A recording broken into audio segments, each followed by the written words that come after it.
और उनके बीमारी को जड़ से खत्म किया। आयुर्वेद से भारत का विश्व में सम्मान। आयुर्वेद से ही विश्व गुरु भारत की पहचान। ये महान चिकित्सा पद्धति 2600 वर्ष पुरानी। पहले अलग अलग प्रकार के विशेषज्ञों की इतनी बड़ी श्रृंखला नहीं थी जितनी आज है। वहां मेडिसिन और सर्जरी इन दोनों को जरूर अलग अलग सिखाया जाता था और कुछ दोनों में ही निष्णात हुआ करता। आयुर्वेद का सर्जरी शास्त्र सारे जहां से अच्छा आयुर्वेद हमारा। देशहित में कहानी आयुर्वेद की।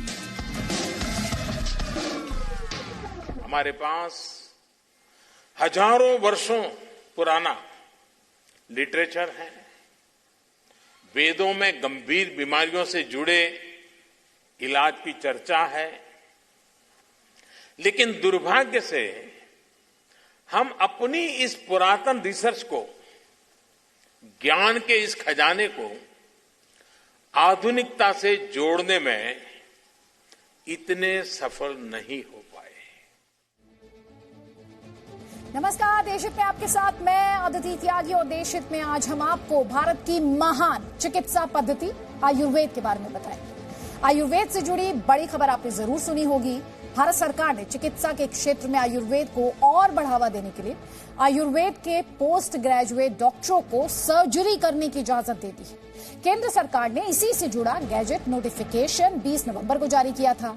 हम चाहेंगे कि आप सबसे पहले ये बड़ी खबर विस्तार से जानें, इस फैसले के बाद शुरू हुए विवाद को समझें और इसके बाद हम देशहित में महर्षि सुश्रुत की बात करेंगे। उनकी महान रचना सुश्रुत संहिता की बात करेंगे। सरकार के इस फैसले से होने वाले बड़े परिवर्तन पर भी विस्तार से बात।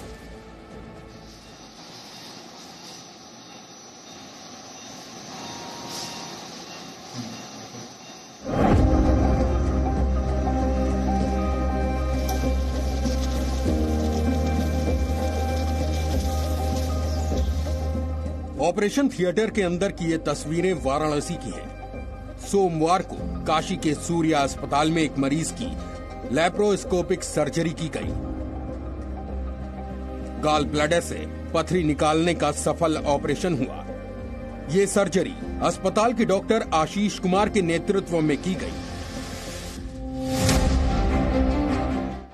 आपको जानकर हैरानी होगी कि वाराणसी में ये एक आयुर्वेदिक अस्पताल है और डॉक्टर आशीष कुमार एक आयुर्वेदिक सर्जन हैं।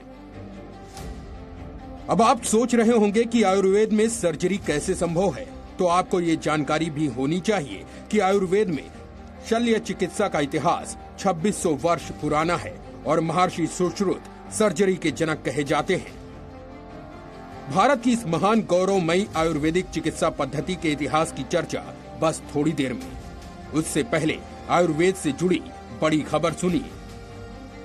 भारत सरकार ने 20 नवंबर को देश में आयुर्वेद को और बढ़ावा देने के लिए बड़ा कदम उठाया।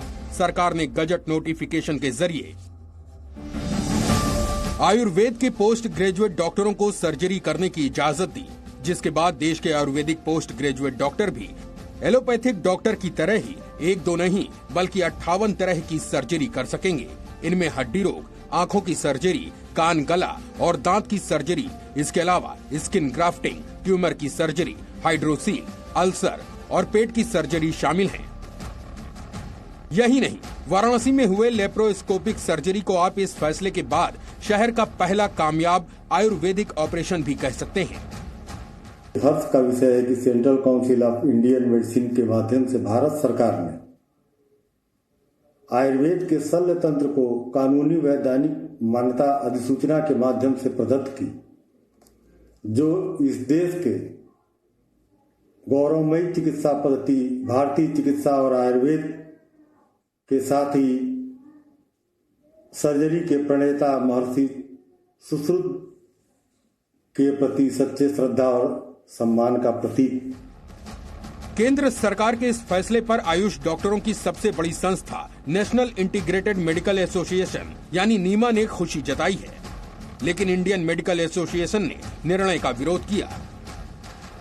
क्या उन पे रिसर्च, क्या उनके टीचर्स हैं?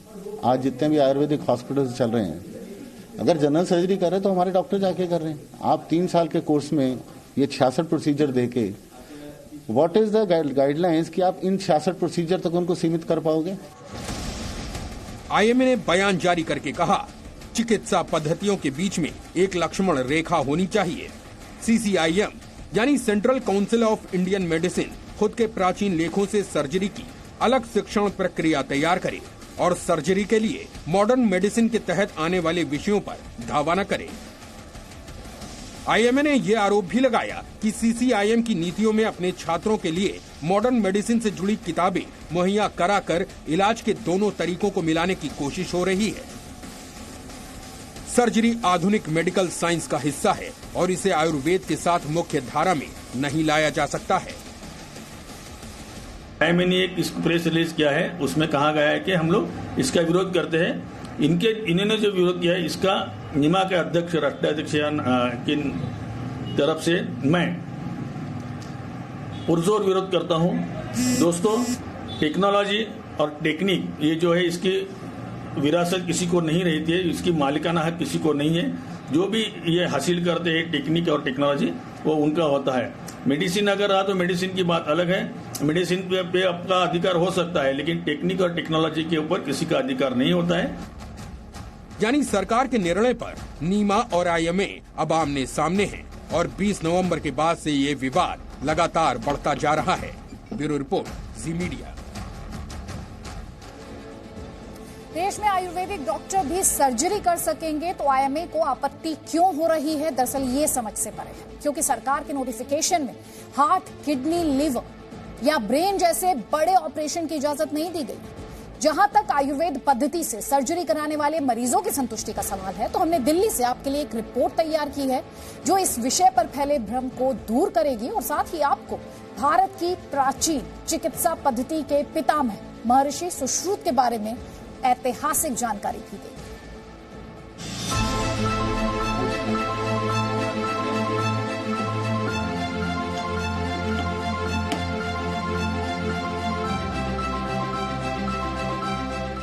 ये दिल्ली का प्राइवेट आयुष उत्रास क्लिनिक है। यहां हमें दिलराज सिंह मिले। दिलराज सिंह ने पिछले वर्ष आयुर्वेदिक सर्जन से अपनी मां के अपेंडिक्स का ऑपरेशन कराया था। दिलराज सिंह को खुद पाइल्स की समस्या थी। उन्होंने आयुर्वेदिक सर्जन से अपनी भी सर्जरी कराई। दिलराज सिंह और उनकी मां का ऑपरेशन सफल रहा। सर्जरी के बाद दोनों को किसी भी प्रकार की परेशानी नहीं हुई। डिजीज तो पूरी जड़ से होती है ठीक, और खर्चा भी बहुत कम में होता है। उन्होंने मेरी ये सर्जरी सिर्फ 10,000 में कर दी थी, और जहां मैं मॉडर्न मेडिसिन में गया था वहां हॉस्पिटल में काफी मोटा खर्चा था। यहां पर हमारी मुलाकात क्लिनिक के डॉक्टर कमल सिंह से हुई। उन्होंने केंद्र सरकार के फैसले पर खुशी जताई। बहुत अच्छा किया सरकार ने, ऐसे ये तो बहुत पहले कर लेना चाहिए था, क्योंकि हमारे काफी चिकित्सक हैं जो ऑल ओवर इंडिया सारी सर्जरीज कर ही रहे हैं, और 58 तो कम दिया है। मेरे ख्याल से जितनी है 300 के करीब है, सब में देना चाहिए। सब में हमारे डॉक्टर्स एक्सेल करते हैं, किसी में कोई कमी नहीं है। डॉक्टर कमल सिंह सुश्रुत संहिता की ओर भी इशारा कर रहे थे। सुश्रुत संहिता एक महान रचना है। महर्षि सुश्रुत ने 2600 वर्ष पूर्व ही सुश्रुत संहिता की रचना की थी। महर्षि सुश्रुत को फादर ऑफ सर्जरी कहा जाता है। महर्षि सुश्रुत ने ही सबसे पहले आयुर्वेद में 300 तरह की ऑपरेशन प्रक्रियाओं की खोज की थी। वो सदियों पहले कॉस्मेटिक सर्जरी, सिजेरियन डिलीवरी से लेकर आंखों तक के जटिल ऑपरेशन सैनिटाइज तरीके से किया करते थे। उन्होंने ही सबसे पहले 120 तरह की सर्जरी के उपकरण दिए थे। आज ऐसे ही कई उपकरण आपको आधुनिकतम रूप में ऑपरेशन थिएटर में दिख जाएंगे। जो इस ऑपरेशन के लिए जो थिएटर के बारे में बताया गया सुश्रुत संहिता में, जिन औजारों को बताया गया है, उन्हीं संयंत्रों के माध्यम से उसी प्रकार का थिएटर बना करके क्षार सूत्र से हमने हजारों लोगों का सफल ऑपरेशन किया है और उनके बीमारी को जड़ से खत्म किया। महर्षि सुश्रुत ने इसके अलावा सुश्रुत संहिता में अलग अलग तरह की 1100 बीमारियों के बारे में लिखा था। आज शरीर के अलग अलग हिस्से की सर्जरी के लिए अलग अलग विशेषज्ञ होते हैं, लेकिन तकरीबन 2600 वर्ष पहले भारत भूमि पर पैदा हुए सुश्रुत प्लास्टिक सर्जरी भी करते थे और बिना एक्सरे टूटी हुई हड्डियों की स्थिति का सही अंदाजा भी लगा लेते थे और ऑपरेशन के जरिए उसे बेहतरीन तरीके से जोड़ भी देते थे।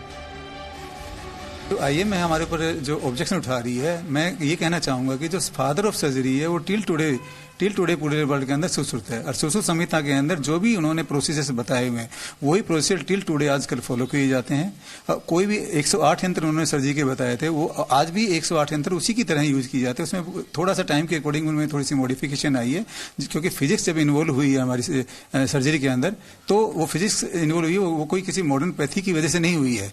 फिजिक्स एक इन्वॉल्वमेंट हुई है टेक्नोलॉजी को बढ़ाने के लिए, आपकी सहूलियत के लिए हुई है। आयुर्वेद भारत का प्राचीन चिकित्सा विज्ञान है। आयुर्वेद का दम विश्व स्वास्थ्य संगठन भी मानता है। इसी नवंबर महीने में WHO ने भारत में एक वैश्विक पारंपरिक औषधि केंद्र स्थापित करने की घोषणा की थी, लेकिन अफसोस अपने ही देश में आयुर्वेद का तिरस्कार होता है। आयुर्वेद की पहचान मिटाने की कोशिश होती है। हमारे पास हजारों वर्षों पुराना लिटरेचर है।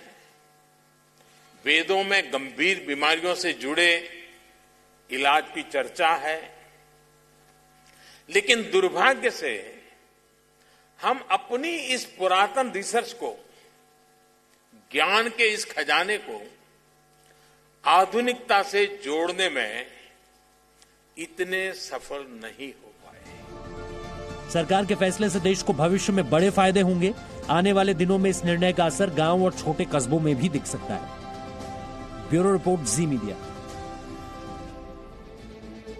सरकार के इस फैसले के बाद आपके मन में ये सवाल भी उठ रहा होगा कि देश के कई नेता और मंत्री जहां आयुर्वेद से किनारा करते हैं और दिल्ली, मुंबई जैसे कई बड़े एलोपैथिक हॉस्पिटल्स इन शहरों में जो हैं वहां जाकर इलाज कराते हैं, तो फिर जनता के लिए आयुर्वेदिक डॉक्टरों से सर्जरी की इजाजत क्यों? वैसे आपका सवाल ठीक भी है, लेकिन इसका दूसरा पहलू हम आपको समझाते हैं। इस निर्णय से देश को कई फायदे होंगे। भारत में मेडिकल प्रैक्टिशनर्स की काफी कमी है। छोटे कस्बों, गांव में अच्छी चिकित्सा सुविधाएं नहीं हैं। एक शोध के मुताबिक भारत में 6 लाख डॉक्टरों की कमी है।